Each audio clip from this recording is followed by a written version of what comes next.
Welcome to BackChat. I'm your host, Temba Madima. Super excited for this evening. I think I always am. This evening we've got a legend in our midst. He goes by the name of Hezekiel Sepeng.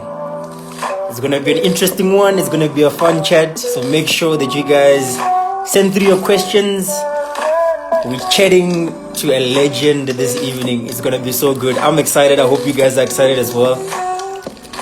If you are joining us for the first time, welcome to BackChat, where we chat all things track and field, athletics.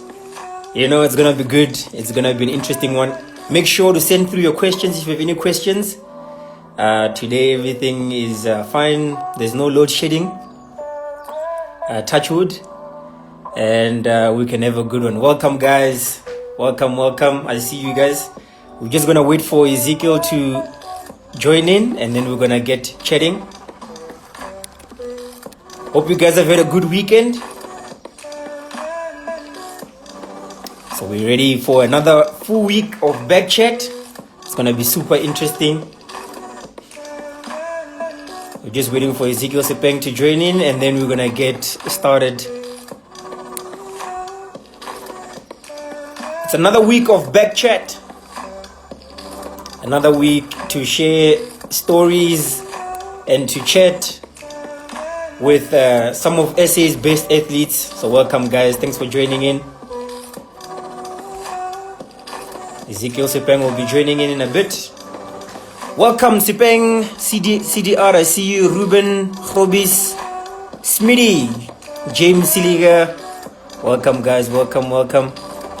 Charmaine Prince, I see you. Pacer Training. I see you guys. Just waiting for an invite from Ezekiel, and then I'm gonna go live with him in a short bit. It's been a cold day in Pretoria. I don't know how it's been in the rest of the country. Tebza, I see you. James Siliga, Black Child, I see you. Robis, Jonathan, welcome, guys. It's gonna be an interesting one. Send through your questions. Let's make it a good chat. Today we'll be talking 800 meter with one of SA's finest 800 meter runners. So it's absolutely gonna be fantastic. I'm gonna introduce him in a short bit as well. So just waiting for him to connect. So we're going to keep these conversations going. The reason for BackChat is so that we can keep the conversations going with athletes. We're going to start a new one where we're going to be chatting with coaches as well. Look out for that one. But at the moment, it's the athletes, hearing their stories, hearing their motivation, why they were so good, what made them great. So that's the aim of this, so that we can keep on passing on that knowledge to the rest of South Africa, to the upcoming athletes. So that's the reason for BackChat, and we're going to keep these conversations going for as long as we can, because there's so many beautiful stories in South Africa that we can share. So welcome if you're joining us. I just spoke to Sepeng a short while ago, so I know he'll be here.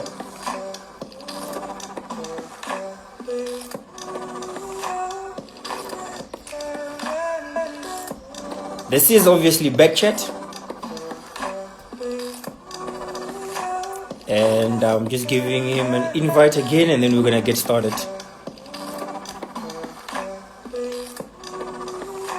And there he is over there. I see he's joined in.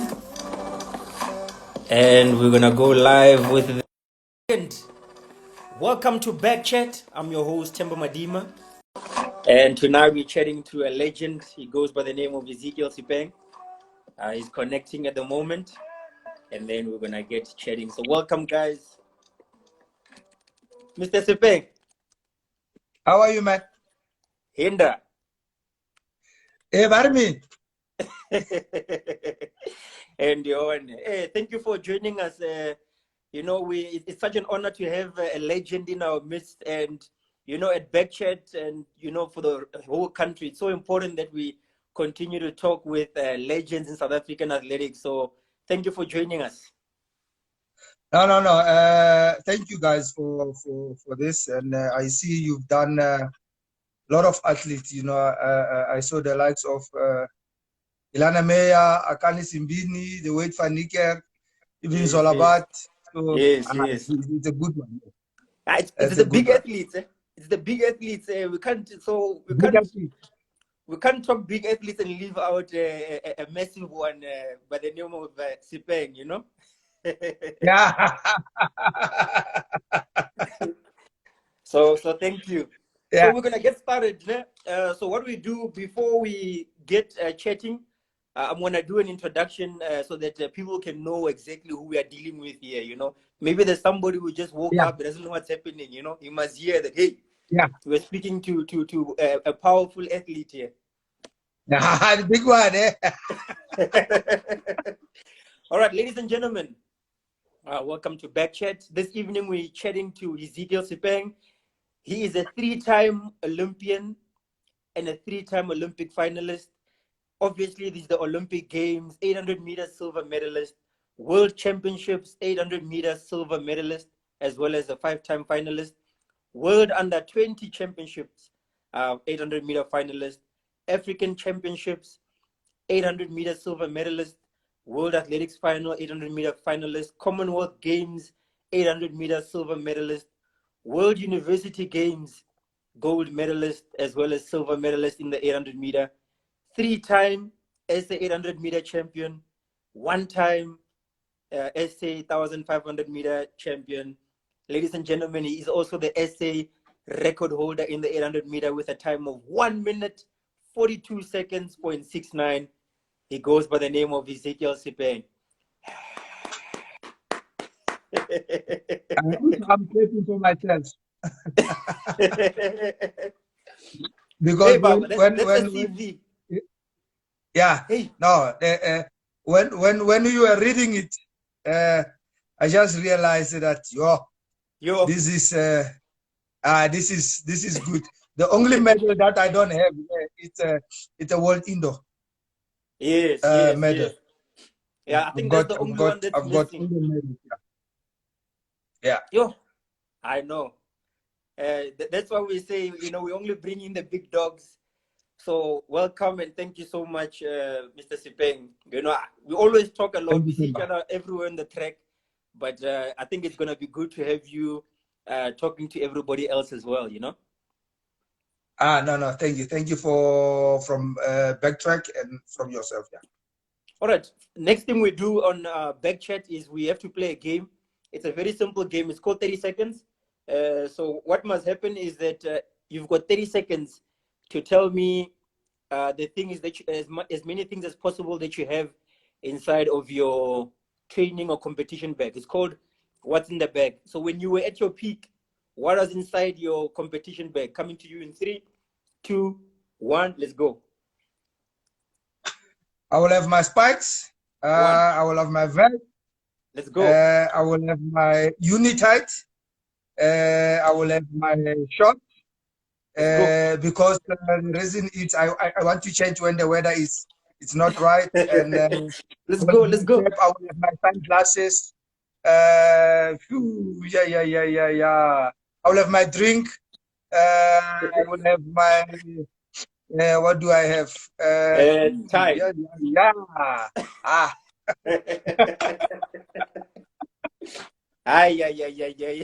Hey, it's been a while, eh? Yeah, no, it's been a while. Things have changed.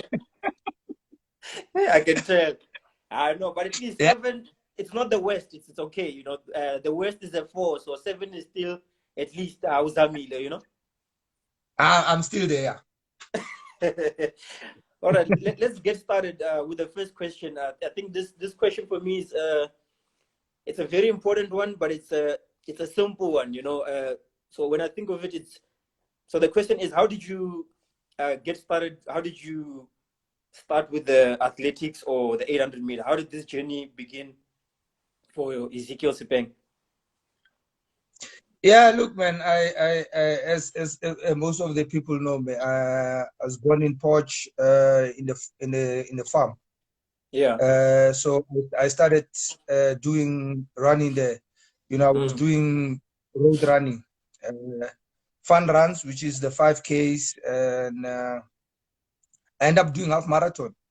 Hey. Then I moved to Ikakeng in the township. Then I joined the club.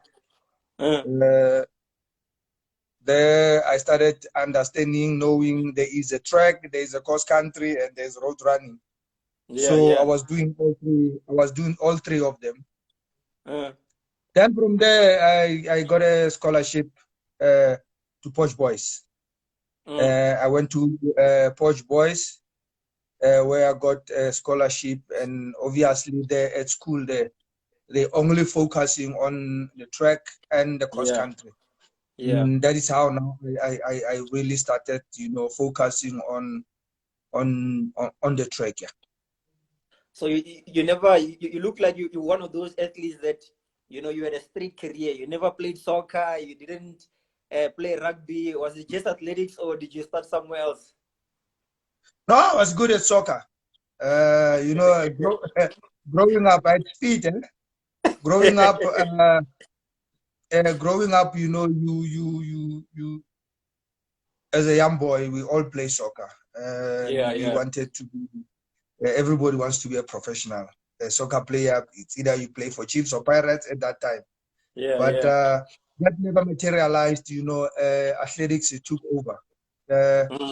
But towards the end of my career, or somewhere there in the middle of my career, I was still playing soccer during the off season, because I realized that playing soccer, there is the muscles that you are building are not the same as when you run.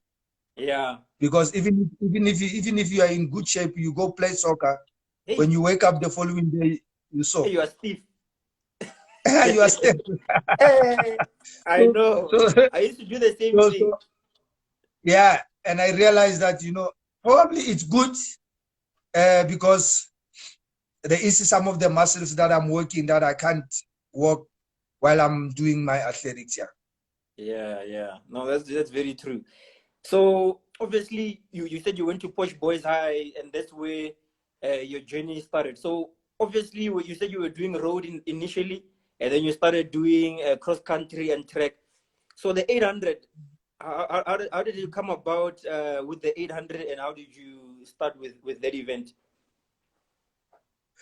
Look, what has happened is for me, before going to Boys High, I had to give them the events that I'm doing. So I've put that I've run the 800 meters in 2 minutes, and the 1500, my time I put there was 3:58. So, and I was lying actually about the 1500. So every time I participate in the 1500 meters, I was making sure that I'm getting close to that 3:58, so that they cannot know that actually I'm not a 1500 meter runner. But it worked. It worked out. The 800 meters, my times improved faster than other events. I was also good in the 400. When I go to 1500, I was also good, but 800 stood up, and my times improved, and I was getting faster and getting closer to qualifying for juniors. Yeah. So obviously, juniors is where it started. Like I don't think many people know that. You went to World Juniors, and you actually finished in the final. You were in the top. I think it's top 5, no? Yeah, I was fifth. I was fifth in the final. Yeah. That was my first competition. Yeah. So obviously, coming from World Junior Championships, what type of mentality did you have? What motivated you to want to become as good as you are, and also to become you became one of the best 800-meter runners in the world? What was your motivation from the disappointment of, let's call it, World Juniors, to becoming Olympian, world champ, silver medalist, Olympic silver medalist, and so on? You know, reality is my motivation. I wanted to go overseas again. So that is why I had to train hard so that the following year I can fly. Because, the World Juniors was my first time I flew, and I told my coach that, look, I want to go again, which is next year. So coach said, then if you want to fly again, you must train. So that is why I put more effort.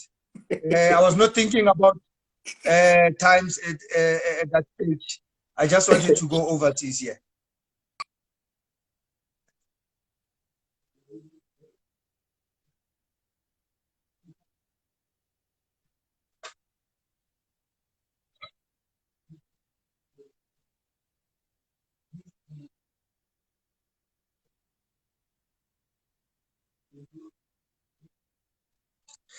Look, there's a lot of countries. Yeah, if we talk about continents, yeah, I will say all over. I've visited all the continents in the world. Yeah. Yeah.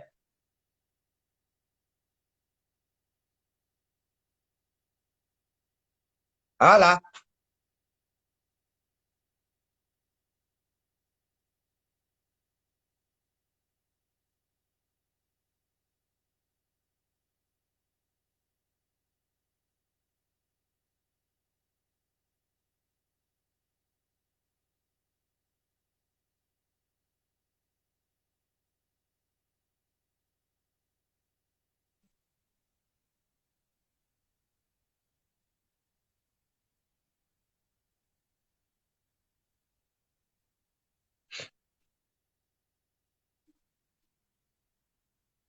Yeah, the network it's bad. I don't know if it's from my side. Yeah, I can hear you.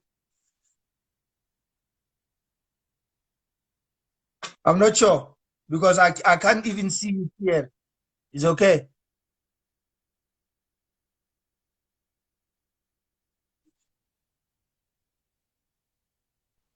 Hello? Yeah, I can hear you. Yeah. Hello.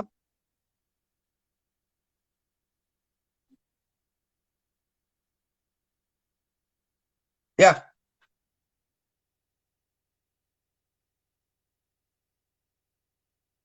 Okay, man.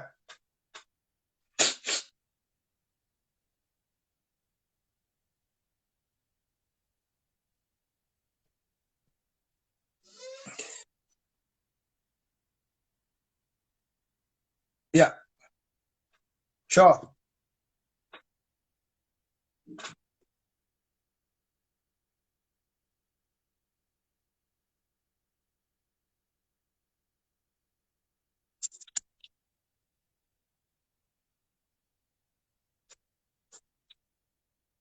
Uh,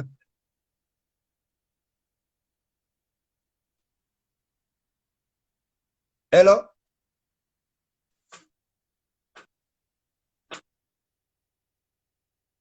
Let me also try and move. Maybe it's from my side.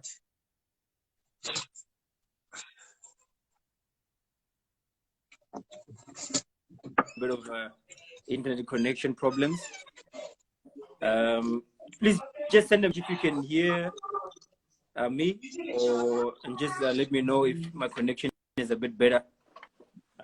Sorry about that.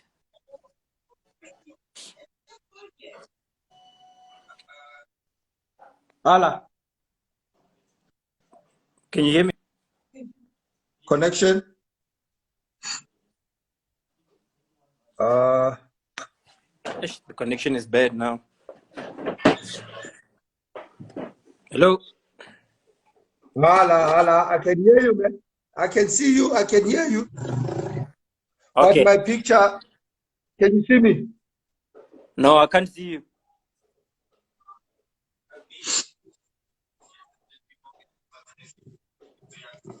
Let me see what's wrong with this thing now.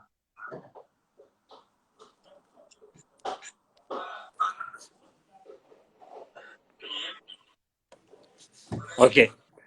So Born Again Fit, can you just send me a message if you can hear me, and then we can maybe see if we can fix the connection.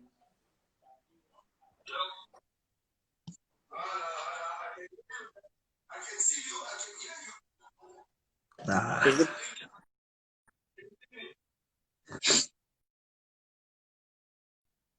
Can Sepeng? I go out and request again? Yeah, let's try that, and then we will come again. But I can hear you now. Yeah, but my picture is still I'm not showing. Okay. I don't know what is happening. Try your connection, and then we'll take it from there. Okay. Okay. All right. Sorry about that. We're just gonna get Mr. Sepeng to connect again, and then we'll get it going. Yeah, it is South Africa. Internet connection is not always perfect, but yeah, we're gonna get going. I'm just gonna wait for Ezekiel to send another request, and then we'll get started. Okay, he looks like he's back again.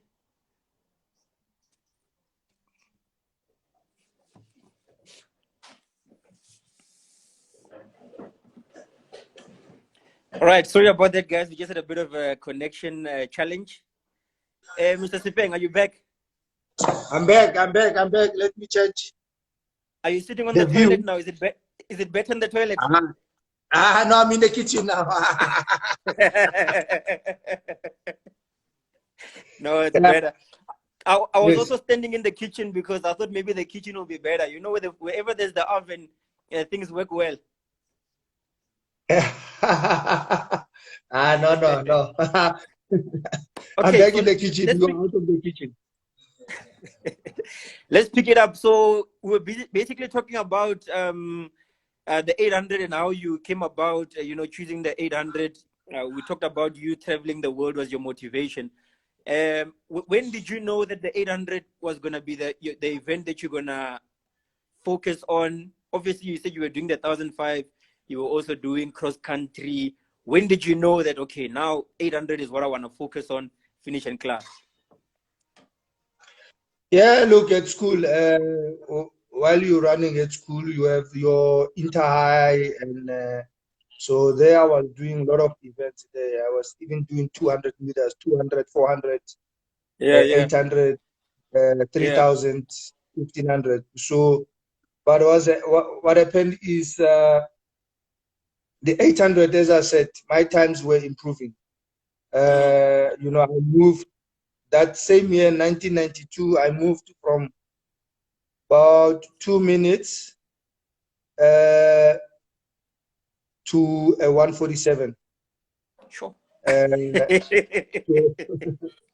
So, so I think it was a good training. I met JP and things were doing a correct training. Note that I had a good endurance because Yeah. I came from the road running, and sometimes I did some 200s at school competition. So yeah, the basics were there.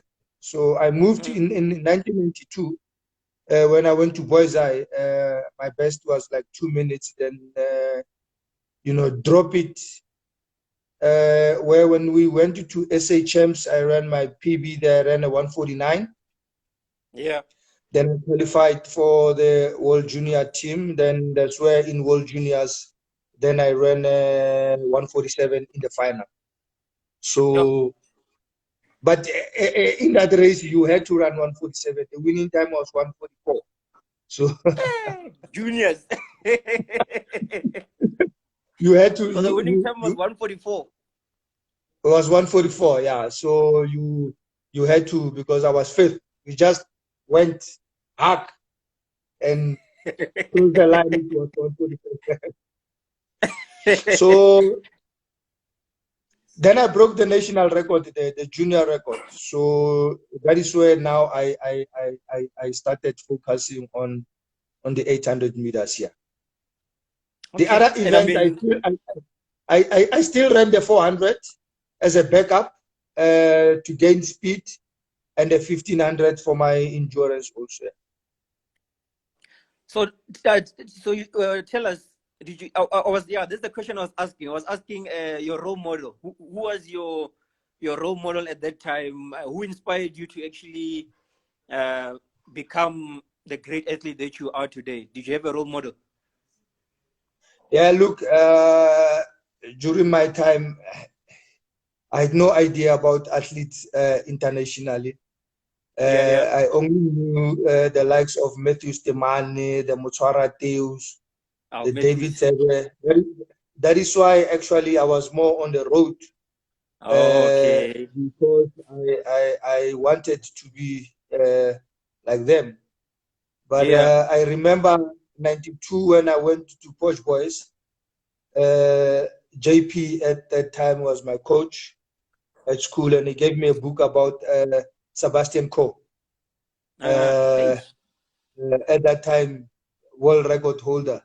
So, you know, before my first 145, when I broke that was 1993 actually. JP gave me that book. I read the book and I looked at his stats. You know, when he was at the same age, I was 18. When he was 18, he had ran 146. And I looked at the training that he was doing at that time and I was faster. And I told JP that I am going to run faster than him. As an 18-year-old boy. And I went and I ran 145. Still the record today.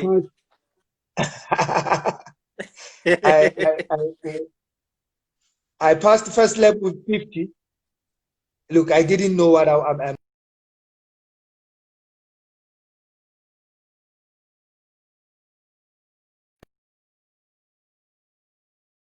600.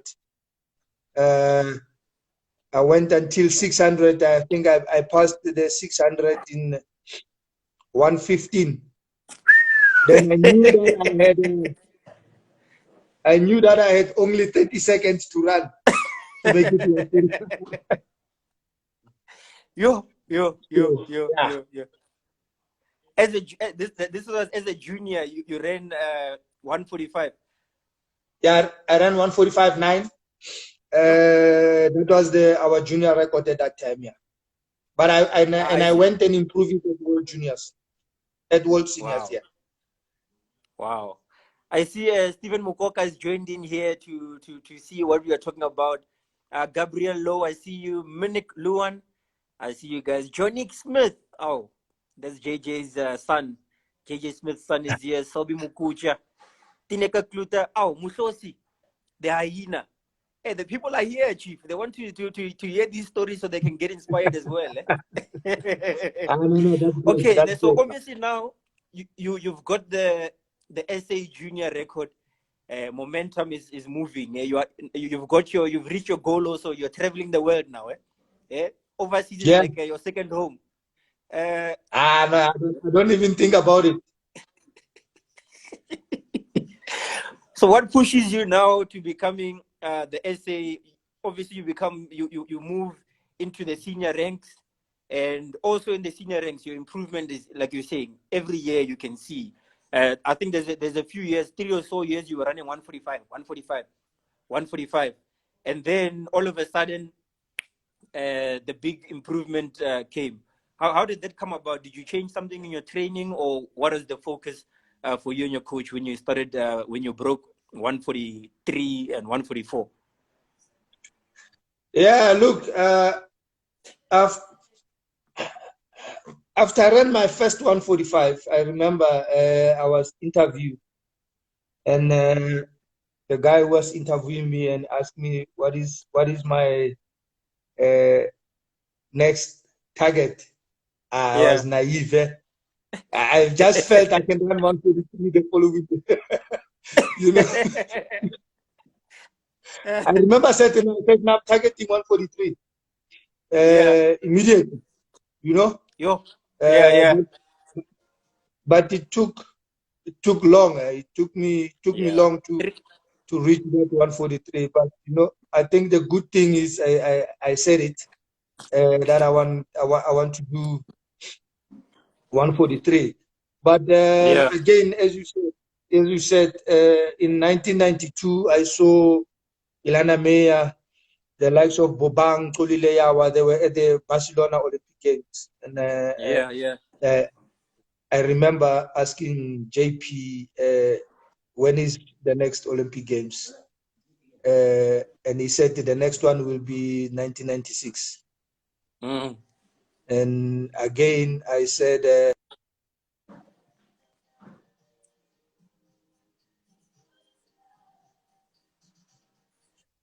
are you back? Yeah, I'm here. I can hear you. Yeah. No. Then I said, I also want to go there. Wants to get the same medal as Ilana. So these things I was talking. These things I said it to my coach. I don't know why I was saying it. And the coach said the next one is 1996. That means you've got 4 years of training. So yeah, we were training for that. We trained every year. And remember, those years when I was still running, if you can only run sub 145, you are in the world top 10. Yeah. 144. Sometimes if you run 145 low, you're in the world top 10. And once you're in the world top 10, at least you get invited in some of these big meetings, the Grand Prix meet. Yes, in Europe. So that kept me going. And athletics was in South Africa at that time. Look, things were picking up. We had the ABSA series, the Bonitas, those series is there in Stellenbosch. So athletics was really picking up. Everybody wanted to come to South Africa. So every year, as you said, from 1993, 1994, 1995, I could only manage to run 145 each and every year. And that time was in South Africa. I was not participating internationally, the European circuit, because I was still at school. And so my 145 was not enough to get competition, but that was not the bigger picture. But from 1995, yes, I went to few competitions there. I only managed to run like 146, 147. I couldn't run faster than that. But things changed in 1996. Look, 1995, I went to Commonwealth Games. I got a silver. No, 1994, I got a silver medal at the Commonwealth Games. And then I ran 145. So sponsors were interested in me. Those days you had the likes of Reebok that were coming back into South Africa. So they were interested, and looking at the history of South Africa, where we come from, and suddenly here is this black athlete is just doing fine. He's rocking the world. Yeah, things. I started, once you start signing contracts and people, they see here is the talent. Yeah, and I started to understand now things that, look, this is what you need to do. If in the Olympic final, you can get easy invitations. Those days when you make Olympic final or the world champs, for example, if you're an Olympic finalist, you will be the Olympic finalist for the next 4 years. Because when you stand in that line, they will tell you, line up, Olympic finalist, and people will respect you based on that. So it's not like now these days. If you mess up one season, people forget. They flow with the next one. And yeah, the training went well. We focused. I moved to UJ. That time was raw. That's where I met Johan Botha. We started training together. JP was there, and we had the likes of Gideon van Oudtshoorn, Jurgen Sports. They started to join, and our group became The best. Strong group, the best. We were training, we were not playing. When we go play golf, we will all go together. We will go do our Sunday run. We will all go together, and everything that we were doing together, and we had one goal. Yeah. Wow. I want to get to that question.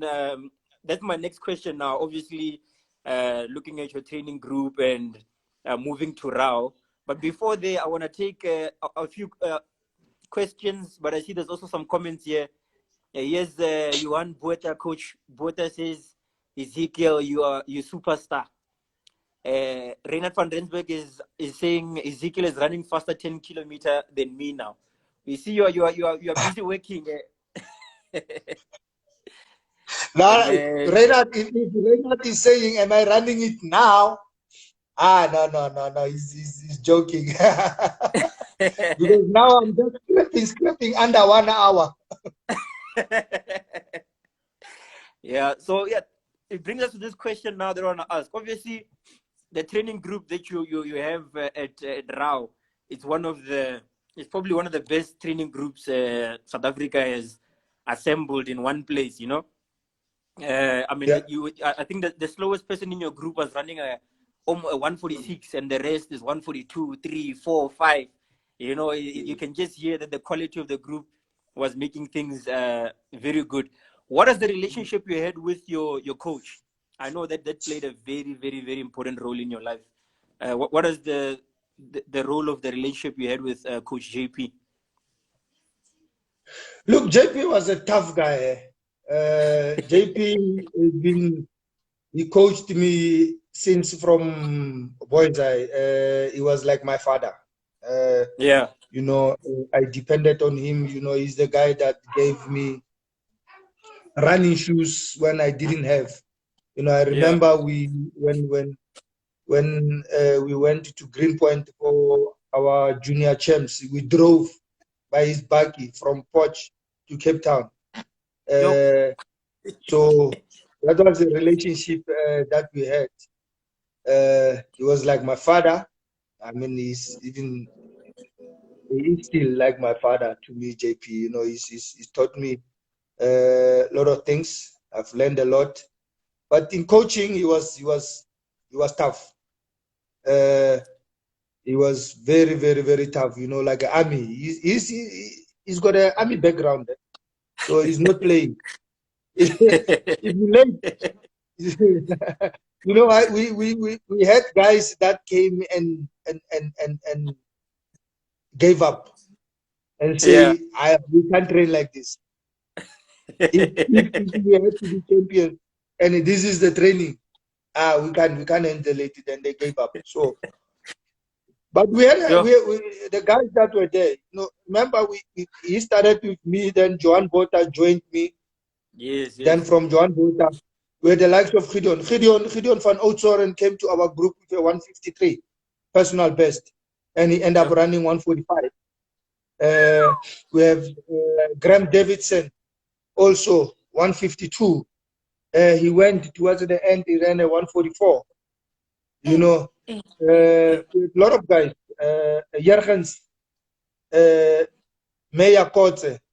Meya also was the brother of Jurgens Kotze. They came in 152, 155, dropped to a 146. Yeah. At one stage, we were, I think, in the top 3 in the world when it comes to the training group. Similar thing that they have now. Yeah. In the US. The projects that they have, you can see people running world best with only training groups at this point. Those guys in US, they're running the 5K. They're all training together, and they're doing well. We had that those days, and JP played a very, very big role in that. So I'm hoping moving forward from here we can have a similar, because it's if you want to be the best, you need a quality training. Yeah, absolutely. That is what is happening in Kenya. Look at Kipchoge. I mean, if you take his training group, if you go half marathon, how many guys can run the 60 in that group only? So that means when they do sessions, it's quality. When they get to racing, they already know what they're going to do because they've done it in training. Yeah, I mean, absolutely. That was the strong thing about us with JP, because when I remember the guys didn't do what he wanted in racing, because there was a CGHMs, and the plan was that each and every guy in our training group, we're all going to run 148. Nobody must run 150. We've done it, and the guys didn't follow. And on Monday, he said, warm up. They didn't know what they were going to do. I was the only one that did what JP asked, and I knew what they were going to do. And he said, warm up. They warm up. When they finish, he said 800 meters, and I want 145 in training. 145? 145. That was Monday in training. And the guys did it. They ran 145.7. 145.7. And from there, they rested, and he said, we start training now. Yo. So that was JP. So I think his toughness, the way he coached us, it made us tough. You know, we missed the world record relay 4x8. I remember in Stuttgart, Germany, where we beat in Kenya. It was me, Gideon, Johan Botha, and Jurgens, all from same group. We went there and we hammered Kenya. You know, the rest of those guys that were running there, they were like 142, 143 guys. But we missed the world record. So that was our group. And I think that's what we need. Yeah. Because quality training, it's very important. You can't be rocking alone there. Because it's a different thing when you go to competition. It's bumping, running in the fast pace. So we knew that, because in our group, when JP says we go 3 times 600 today, with 400 jog in between, I want all of them under 120. Ourselves at the end, we could rock the last one in 116. Yeah, no. So you guys, you weren't playing any games, and you know, like we've spoken a lot about the importance of group training and that type of thing, you know. And I think it's one of those things that we definitely need to bring back into South Africa. I'm gonna take one question. We're gonna have to wrap it up soon. Hey, you know, I can keep you the whole night, but I know. You know, once me and you start talking, we go forever. Oh, hello, Nana. The question is, they say, what is your favorite memory about your career, and what advice would you give to the up and coming athletes? I think that would be one of the last questions we'll take, and then we'll wrap it up. And best memory, and what advice would you give to up and coming athletes? You know, I realized that 1996, I was in the best shape of my life. But because I was not experienced, you know, people kept on telling me that, you know, when you go to the Olympic Games, you go for your first Olympic Games will be experience. You have to experience what is happening in the village. And then your second Olympic, you know what is happening. Then you can start focusing. And I went to the Olympic Games with that mentality. Yeah. Because my goal was I wanted to make the final in 1996, 2000, win a medal. To win. Yeah. Yes, any medal. 2004, get a gold medal because I will have an experience there. But things didn't go that way. 1996, I was in the best shape. Okay, I got a medal. In 2000, I was in the final, just missed in the medal. And in 2004, I was also in the final. So my best chance of winning that gold was in 1996. But the biggest problem was I did not believe in myself. I was in a good shape, but did not believe in myself that I can win that medal at the first Olympic Games. Yeah. You know, and looking at things now, how things are now, things have changed. I mean, look at the likes of Wade van Niekerk. Look at these guys are about, they were at my age, 22, 23, they go in there, but they're going to win. There's no tomorrow. First Olympics. There's no let me wait for next time. Because you never know what's gonna happen next time. You might not be there. Right. Yeah. You know, and that is what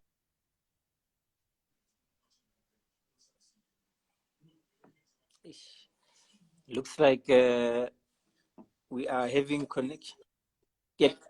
Don't wait for tomorrow, because you know they always say tomorrow might never come. Exactly. All right. Reinhard van Rensburg is asking for another question here. Reinhard is saying, last question, do you think you will see your essay record broken, or you don't see it currently happening in your time?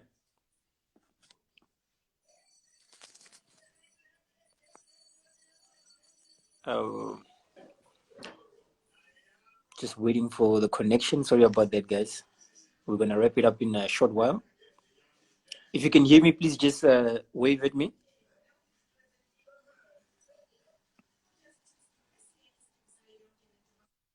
Did you hear the question? No. The network is very bad. Can you repeat? Okay. Last question. It says, do you think you will see the essay record broken, or do you think you won't see it? You don't see it currently happening in your time? That's the Reinhard van Rensburg. Yeah, if whatever I say, I don't want to sound as if I don't want to sound as if I'm disrespecting the current of the 800-meter runners that we have. We had the likes of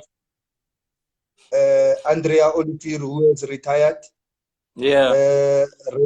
Reinhard himself, he still has to give his best. I know Reinhard from way back. The problem is the injuries, you know, each and every year. He doesn't have a smooth season. We've got Tepo Tsite, great athlete, reality, straight talk. I look, Tepo will go to Olympics. He will do well, but looking at the nature of the guys that are running 800 meters these days, those guys are tall and tough. Yourself, you still must work hard, boss. You know, I must work. You must work hard. But look, I think the guys can run fast. I think we must have somebody that can run 143. And if it happens they break the record, look, let it be. They can break the record. But what I can say, it's not gonna be an easy one. If Mbulani Molauti, if Mbulani Molauti struggled, that one. Hey, he was one of my questions, but we're not gonna be able to take it. We'll have to bring you back on some other time, because we're not gonna get to his story because you've got so many amazing stories about Mburayeni. But what Yeah. we'll do is we'll bring it back as in memory of what he's achieved. We'll ask you to come back again. But otherwise, no problem, no problem. otherwise, No problem. thank you so much for your time. And you know, you're a legend. I've got so much respect for you because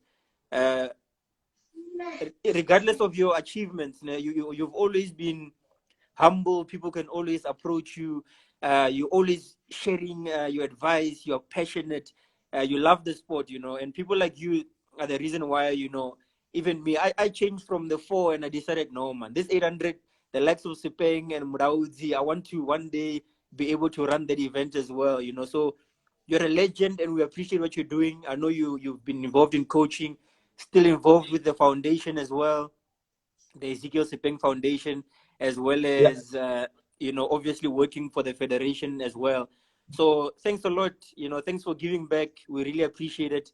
And yeah, maybe one day you'll be able to see that record fall. But yeah, thanks, my chief. No. You are welcome, and as I can say, it's possible. Any guy that puts hard work, they can break that record. And from my side, thank you for the invitation. And same, you know, the great work that you guys are doing from Backtrack, putting athletics back on the map and giving athletes opportunity to express themselves via your media. So I think it's a job well done. But thanks for everything. No, thanks. Appreciate it. We'll be back again. And yeah, we need you back. Like I said, we need to have more conversation. All right, ladies and gentlemen, Okay. thank you for joining in. Thanks you for tuning in. We really appreciate you and your time. It's been very good. We had the legend Hezekiel Sepeng join us this evening. Tomorrow we'll be back again. We're going to be looking at a throw event. So we've got Orazio Cremona, the Italian South African stallion, who will be talking about shot put and his love for shot put and athletics as well. So thank you guys. Appreciate it. Apologies for the network connection. You know, it's not always easy, but we're going to keep trying and we're going to keep fighting. Sleep well. God bless and take care. Nda.